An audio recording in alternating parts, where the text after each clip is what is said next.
Before we start, I want to say that only 1% of you are subscribed.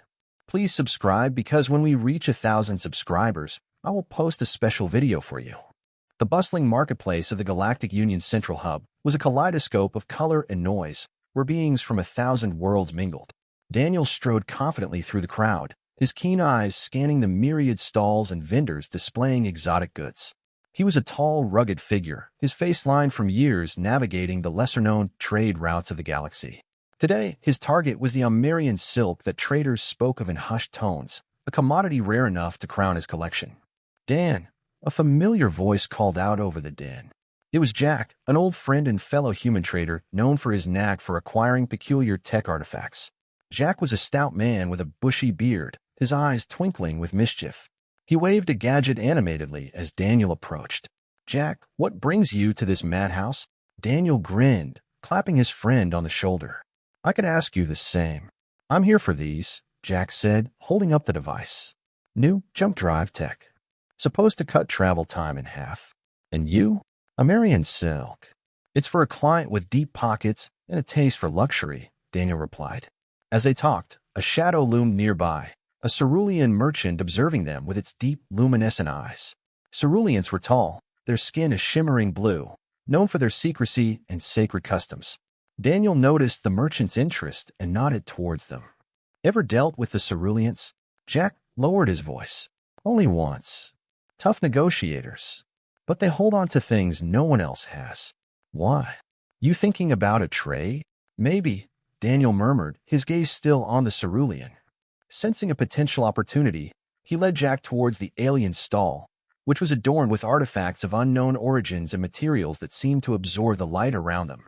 "Greetings," Daniel started, his tone respectful. The cerulean nodded slightly, its eyes never wavering.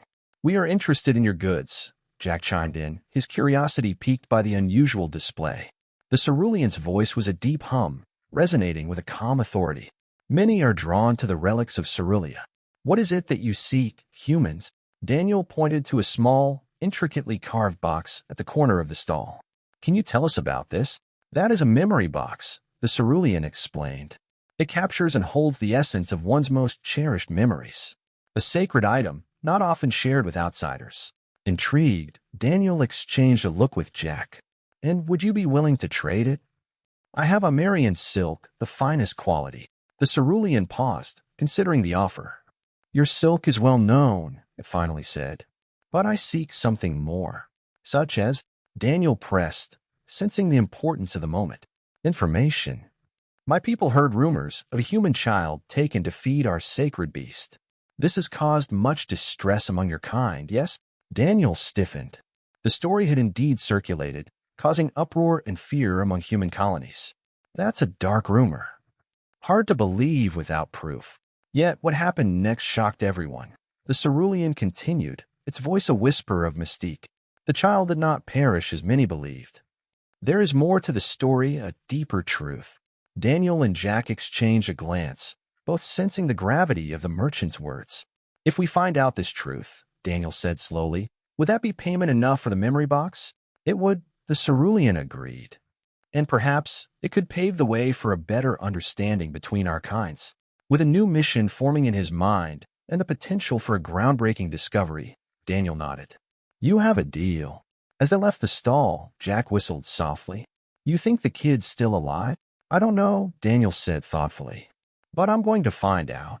Their path set, the two friends prepared for a journey that might change the very fabric of human-alien relations. The marketplace faded behind them, a mere backdrop to the adventure that lay ahead. The cerulean system was unlike anything Daniel had ever encountered. As their ship approached the cerulean blue planet, shimmering with an ethereal glow, Jack was busy calibrating sensors to ensure they could navigate the complex atmosphere. "Never easy, is it?" Jack grumbled, adjusting the dials. "Their weather patterns are encrypted like everything else about them." "Encrypted weather, now that's a new one," Daniel chuckled, peering out of the viewport. "How close are we to landing coordinates?" "Just a few more adjustments." Jack punched a few commands into the navigation system. "There should be smooth sailing from here." Their landing was uneventful, and soon they were stepping out onto the cerulean surface. a landscape that seemed alive with a network of bioluminescent plants and water bodies that emitted a soft, pulsating light. As they made their way to the designated meeting point, a figure appeared from the shadows. It was another human, unexpectedly. Tall and slender, his name was Milo, a linguist and cultural liaison assigned by the Galactic Union to aid in such missions. Daniel, Jack, I presume? Milo extended a hand, which they shook in turn. Welcome to Cerulia. I trust your journey was uneventful? As uneventful as can be, Daniel replied. We're here to uncover the truth about the human child. What can you tell us? Milo nodded, motioning for them to follow him to a more secluded area. The story is complex. The child was indeed offered to the cerulean beast, but not as a sacrifice. It was part of an ancient ceremony misunderstood by outsiders. Then the child is alive? Jack asked, his brow furrowed. Yes, and more. Milo continued as they settled under a glowing canopy. The child, named Alara, somehow bonded with the beast, which they call the Guardian. It's a creature of significant psychic power, and it seems to have formed a symbiotic relationship with her. Daniel processed this, his mind racing. So the Ceruleans didn't harm her. But why involve a human child in their rituals? It's unprecedented indeed, Milo admitted. The Ceruleans are tight-lipped about their rituals. But from what I've gathered, Alara's involvement was no accident. She possesses unique psychic abilities, detected by the Ceruleans when she was brought here by her researcher parents. Psychic abilities? Jack looked skeptical. Sounds like a convenient excuse for endangering a child.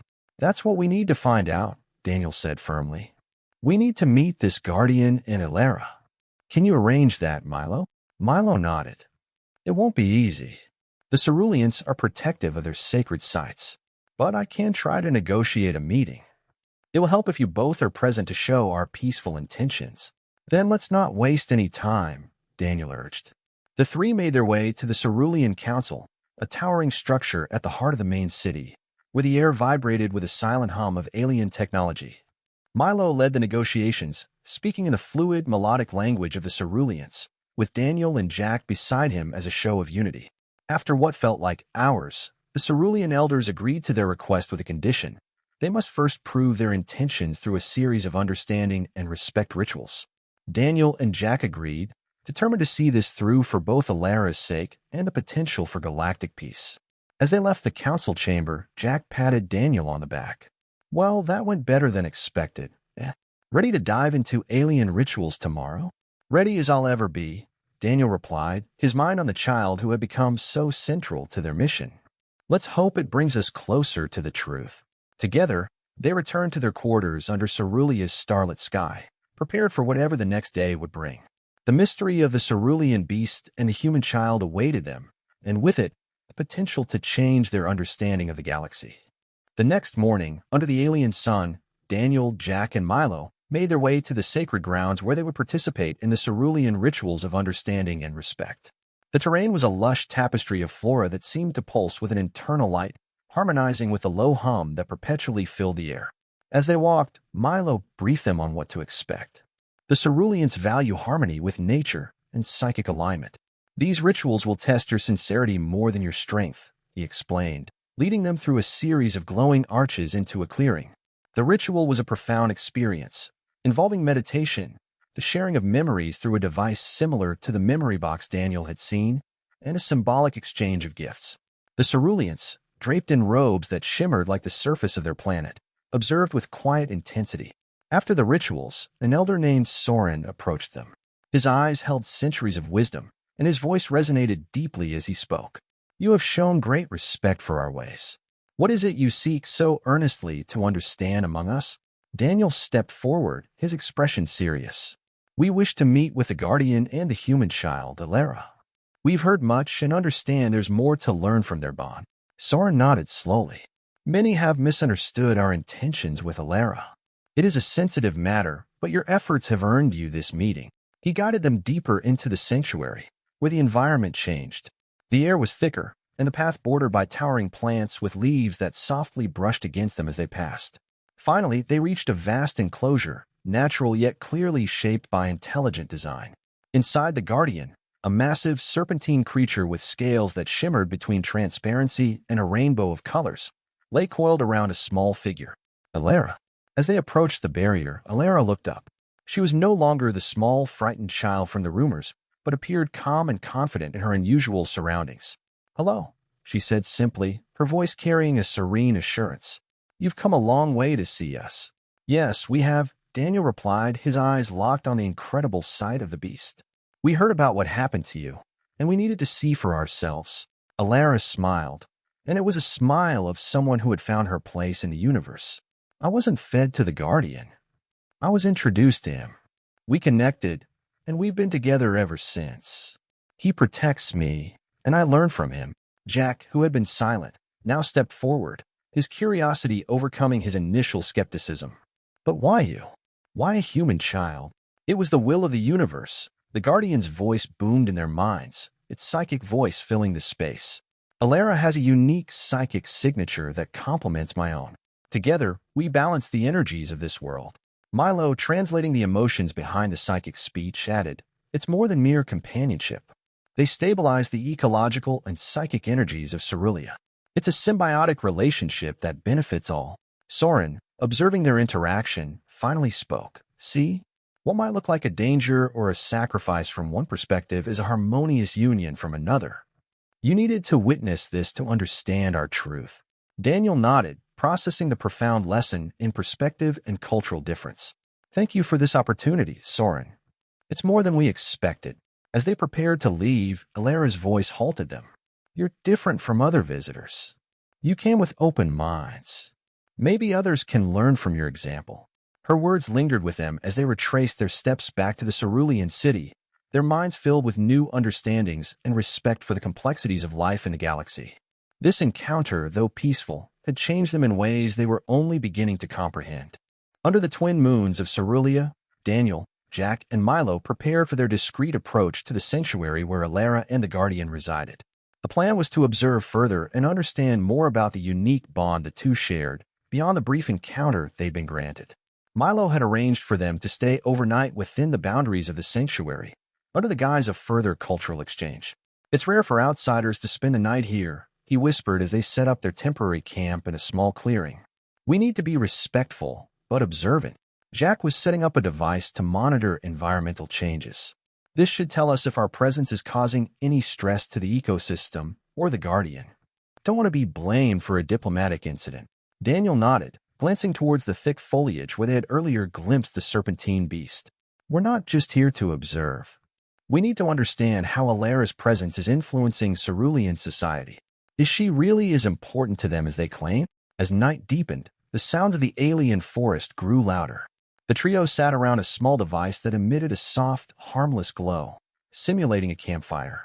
"So, Milo, how did you end up here?" Daniel asked, looking to break the tension. Milo chuckled softly. "I was a linguist at the Galactic University. I specialized in xenocommunications, but I never thought I'd be living among aliens. When the Union needed someone to bridge the gap with the Ceruleans, I volunteered. It seemed right." Jack listened, fiddling with his device. "And now you're part mediator, part spy?" "Not a spy," Milo corrected gently. "More like an envoy. My job is to understand and translate, not just languages, but intentions, emotions." The conversation was interrupted by a rustling from the bushes. Daniel instinctively reached for his sidearm, but relaxed when he saw a Cerulean child step into the clearing. The child looked curious, unafraid of the humans in its midst. "Hello," the child said, its voice high and melodic. "You are friends of Alara?" "Yes, we are," Daniel replied, amazed at the child's composure. "And who are you?" "I'm Yilin. I watch over Alara sometimes. She teaches me games, and I teach her songs." Jack laughed softly. "Sounds like a fair trade. Does Alara like being here with the Guardian?" Yilin nodded vigorously. "Yes, she's happy. She helps us understand things we can't see. She says the Guardian shows her." Milo translated this into a more scientific perspective.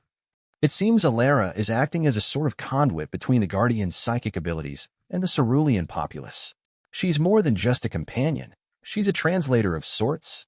Is that why the Ceruleans value her so much?" Jack asked, intrigued by the dynamics at play. "Yes," Yilin confirmed. "She makes the Guardian calm. When the Guardian is calm, the storms are calm. The plants grow better. The simplicity of the explanation belied the complexity of the relationship. Daniel recorded this interaction, noting, "This is pivotal. Her role is ecological as much as it is social." As Yilin was called back by an elder, the three men reflected on what they had learned. "Our mission here is more critical than we thought," Daniel mused. "It's not just about human-alien relations. It's about maintaining the balance of this world." Milo nodded in agreement. "Tomorrow, I'll arrange for us to speak with the elders again. We need to discuss how we can support this balance, not disrupt it." As they settled down for the night, the soft calls of nocturnal creatures lulling them, the stakes of their diplomatic venture had never seemed higher. They were not just observers. They were potential participants in a delicate dance of interstellar ecology and diplomacy. As dawn broke over the sanctuary, Daniel, Jack, and Milo readied themselves for another day of deepening their understanding of cerulean culture and the unique bond between Alara and the Guardian. The morning air was crisp, filled with the alien scents of Cerullia's flora. "I've arranged for us to meet with Elder Soren and a few others," Milo announced as they gathered their equipment. "They're interested in our findings from last night." "That's good," Jack replied, checking the environmental monitor, which had recorded all the data overnight. "Looks like our presence hasn't disturbed the ecosystem here, which should ease their concerns." As they approached the meeting place, a structure harmoniously integrated into its natural surroundings with seamless, flowing architecture, Daniel felt a mix of anticipation and responsibility. "Let's keep the focus on how we can help maintain the balance Alara and the Guardian have established." Elder Soren greeted them warmly, his voice echoing softly in the open space that served as a communal meeting area. "We are pleased to see your commitment to understanding. What have you learned from your observations?" Daniel took the lead, explaining their observations succinctly. "Our devices show no negative impact from our presence. It appears Alara's role is crucial not just in balancing the Guardian's psychic energy, but also in stabilizing the surrounding environment." Soren nodded thoughtfully. "Indeed, her bond with the Guardian has brought unforeseen benefits to our world. We are keen to understand how we might enhance and protect this symbiosis." Milo translated and added his insight. "Perhaps studying the psychic interactions more closely could provide us with ways to replicate or augment the environmental benefits in other areas of Cerullia." Jack chimed in, presenting the environmental monitor. "We could set up non-intrusive monitoring stations around the sanctuary, tracking changes and responses in the ecosystem directly linked to Alara and the Guardian." The Cerullian elders murmured among themselves, considering the proposal. Finally, Soren responded, "This approach is respectful and innovative. We accept your offer to assist, with a provision that all data will be shared openly with us." "Agreed," Daniel said, pleased with the progress. "We also propose periodic joint reviews of the data, ensuring all actions are mutually beneficial." As the meeting concluded, the elders invited them to participate in a communal meal, a sign of acceptance and trust. Over exotic dishes that tested the human palate, they discussed lighter topics, including Cerullian art and music, which Milo translated both ways, deepening the cultural exchange. Post-meal, they were taken to a nearby stream where Alara and the Guardian were often seen. As they approached, they found Alara sitting quietly by the water's edge, the Guardian's massive form partially submerged, its eyes closed in apparent relaxation. Alara looked up as they approached, her expression open and curious. "Hello again," she greeted, her voice resonant with the calm power they had begun to associate with her presence. "Hi, Alara," Daniel replied. "We've been learning a lot about how important you are here." Alara smiled, patting the Guardian gently. "We help each other. He teaches me about the deep currents of the world, things no one else knows." Jack, always the more practically minded, asked, "Could you explain how you communicate with the Guardian? How does your interaction influence the environment?" "It's hard to explain," Alara began, her gaze reflective. "It's like a dance of minds. We share feelings, images, and those ripple out. It calms the storms, nurtures the plants. When we are in harmony, the whole ecosystem feels it." Milo, fascinated, noted her words carefully. "Your connection, it's a powerful psychic synergy. Understanding it could revolutionize how we interact with ecosystems on other worlds." As the sun began to set, casting long shadows over the serene landscape, the group felt a renewed sense of purpose. They were not just witnesses to a unique bond, but participants in a pioneering project that might shape future interactions between humans and alien species across the galaxy. As the Cerulean sun dipped below the horizon, casting long shadows over the landscape, Daniel, Jack and Milo gathered in their temporary quarters to discuss the day's revelations. The room, lit by soft, bioluminescent panels, provided a serene atmosphere conducive to thoughtful conversation. Today's meeting was enlightening. Milo began, setting up a holographic display of the sanctuary and the data they had collected. Understanding Alara and the Guardian's bond could change how we approach environmental management on other planets. Daniel nodded, his mind racing with the possibilities. Their symbiosis is not just fascinating, it's vital. It proves that two very different beings can coexist to mutual benefit. It's a model of integration we didn't expect to find. Jack, who was reviewing the environmental data on his tablet, chimed in. The readings from today show a significant decrease in atmospheric turbulence whenever Alara and the Guardian are actively engaging. It's almost as if they're calming the planet itself. Milo looked thoughtful. It's more than calming, they're actually stabilizing it. This could be pivotal for Cerulia. They've always had issues with violent weather patterns. The door slid open quietly, and Soren entered, his presence commanding yet peaceful. I trust your discussions are proving fruitful? Very, Daniel replied, standing to greet the elder. Your openness with us is making a big difference. We believe there could be significant applications for this knowledge. Soren settled among them, his eyes reflecting the light from the holographic display. We are beginning to see the value in sharing our practices with the Galactic Union. Alara's role among us might have been fortuitous, but it has taught us the importance of openness and cooperation. Jack passed a tablet to Soren, showing him the environmental trends. These are our latest findings. With your permission, we'd like to set up more monitoring stations around the sanctuary. Soren studied the data, his finger tracing the lines on the screen. This is good. It shows us there is much to gain from collaboration. You may proceed with installing additional stations. We trust you will continue to respect our ways. Absolutely, Milo assured him. All activities will be done with the utmost care and respect for Cerulean customs and ecological needs. The elder nodded, then his gaze shifted to Daniel. And what of your people, Daniel? How will they react to what you have learned here? Daniel considered the question carefully. We will share this story of cooperation and mutual benefit. It's a narrative that needs to be heard, especially in times when misunderstandings between different cultures are common. Soren's expression softened. Then perhaps what began with a misinterpretation can lead to a new understanding between our peoples. As the meeting drew to a close, Soren invited them to a ceremonial event the following day. It will be a celebration of the season, and you will see how Alara has integrated into our cycles. It is quite the sight. Thank you, Soren, Daniel said as the elder left. We're looking forward to it. Once alone again, the trio discussed their next steps. We need to document everything. This could be a model for other human-alien relations, Jack noted, his tone serious but optimistic. Milo agreed, his eyes on the fading light outside. Tomorrow's ceremony will be the perfect opportunity to observe and record the full extent of their interaction. As night fell on Cerulia, the three men sat in quiet contemplation, each considering the impact of their discoveries not just on their mission, but on the future of interstellar diplomacy. The revelation of Alara and the Guardian's bond had opened up new pathways for understanding and cooperation in the galaxy. As the Cerulean dawn broke, the day of the ceremonial event arrived. Daniel, Jack, and Milo made their way to the vast clearing where the festivities would take place, their spirits buoyed by the prospect of witnessing Cerulean culture at its most vibrant. The clearing was alive with colors and sounds. Ceruleans of all ages gathered, their bodies adorned with bioluminescent patterns that pulsed in rhythm with the low hum of the planet. Daniel noted the atmosphere, the air thick with excitement and a sense of unity. Milo leaned over to Daniel as they took their seats on the low, cushioned ground. This ceremony is called Lum. It marks the alignment of Cerulea's twin moons. It's a time of renewal and strengthening of communal bonds. As the ceremony began, Alara and the Guardian appeared at the center of the clearing.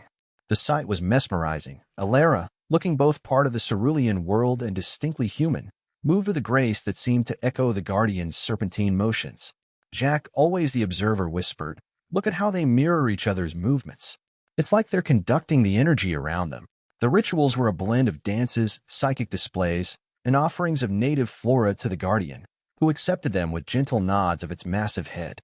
Throughout, Alara acted as the conduit, her presence amplifying the Guardian's psychic field, visibly calming and uplifting the assembly. As the ceremony reached its climax with the moons fully aligned, a sudden, unexpected silence fell over the crowd. In that silence, a figure approached the trio, a young cerulean male named Tylan, whom they had met during one of their earlier meetings. Tylan sat beside them, his eyes bright. "You must be overwhelmed," he said, his voice carrying a friendly tone. "A bit," Daniel admitted. "It's unlike anything we've seen." Tylan nodded. "Alara has changed much for us. She bridges our worlds in ways we never imagined possible." The conversation turned more personal, and Tylan shared stories of his own travels, which included a visit to a human colony. His fascination with human culture sparked a connection with Jack, who was eager to compare notes on their respective technologies. As the ceremony wound down, the group was invited to a communal feast.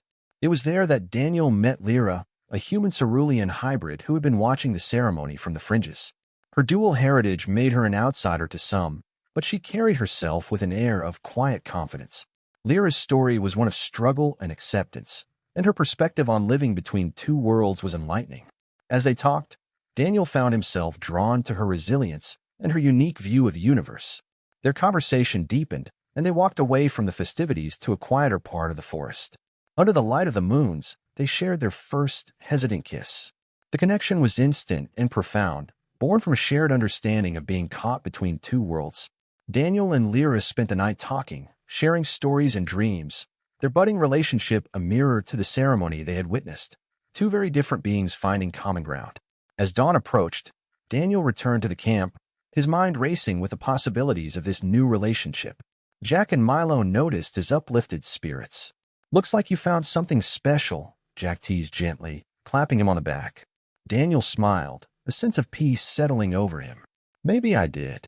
And maybe it's about more than just understanding their world. It's about finding our place in it." Together, the three men looked out over the cerulean landscape, their mission evolving in ways they had never anticipated. The sun rose over Cerulia, bathing the alien landscape in a warm, golden light as Daniel, Jack, and Milo packed up their gear, preparing for their return journey to the Galactic Union Hub. Their time on Cerulia had not only been enlightening but transformative, shifting their perceptions of what was possible in human-alien relations. Jack was securing the last of their environmental monitors when he turned to Daniel. "You think we've got enough data to convince the Union that this partnership is worth expanding?" "I believe so," Daniel replied, his thoughts still partly with Lyra and the previous night's revelations. "What we've learned here could reshape our approach to new planets and species." Milo, overhearing the conversation as he approached, added, "And it's not just about the environmental impact. It's the cultural exchange, the shared knowledge." Alara's story alone is a powerful testament to the potential benefits of deeper integration. The trio made their way to the spaceport, where their ship was docked. As they walked, they discussed plans for their report to the Union, emphasizing the importance of cultural sensitivity and mutual benefit in future explorations. Upon reaching the spaceport, they were greeted by Soren and Alara, who had come to see them off. Alara, now clearly comfortable in her role as a bridge between her human heritage and cerulean upbringing, smiled warmly. "I hope your journey back is as rewarding as your stay here," she said, her voice tinged with a hint of sadness. Daniel smiled back. "Thanks to you, we're returning with more than we came for. We've learned a lot, and hopefully we can help others learn from your example." Soren, his expression solemn yet kind, extended his hand to each of them. "Your visit has opened many paths. May this be the beginning of a lasting friendship between our peoples." As they boarded their ship, Jack looked back at the fading figures of Soren and Alara. "You think we'll be back?" he asked, a reflective tone in his voice. "I'm sure of it," Milo responded. "There's too much at stake now. Plus, the Union will want ongoing reports on the environmental projects." "And what about you and Lyra?" Jack nudged Daniel playfully. Daniel paused, his thoughts lingering on Lyra's last words to him. "We agreed to keep in touch, see where things can go. It's complicated, but worth exploring." The journey back was quiet, each man lost in his own thoughts, reflecting on the experiences and lessons learned. When they finally arrived at the Galactic Union Hub, they were met by a committee eager to hear about their mission. Standing before the committee, Daniel presented their findings, focusing on the successful integration of Alara with the Guardian and the potential applications of their symbiosis for environmental and diplomatic efforts. He spoke of the ceremonies, the cultural exchanges, and the importance of approaching alien civilizations with openness and respect. The committee listened intently, particularly interested in the implications for future policy and exploration directives. After the presentation, the chairperson approached Daniel. "Your report is compelling," she said. "It seems you've not only discovered a new way to interact with alien species, but also started something that could redefine our place in the galaxy." Daniel nodded, feeling a surge of pride for their work. "We hope so. There's a lot we can learn from each other, and what happened on Cerulia has shown us how valuable those lessons can be." As they left the meeting, Milo clapped Daniel on the back. "Looks like you might be spending more time with Lyra after all," he teased. "Maybe," Daniel laughed, his heart lighter. "And maybe we're all stepping into a bigger world." With their mission concluded, the implications of their findings spreading through the halls of the Galactic Union, Daniel, Jack, and Milo looked forward to their next adventure, wherever it might take them. The galaxy, once a place of untold dangers and mysteries, now seemed a little more like home, a home they were eager to understand and protect.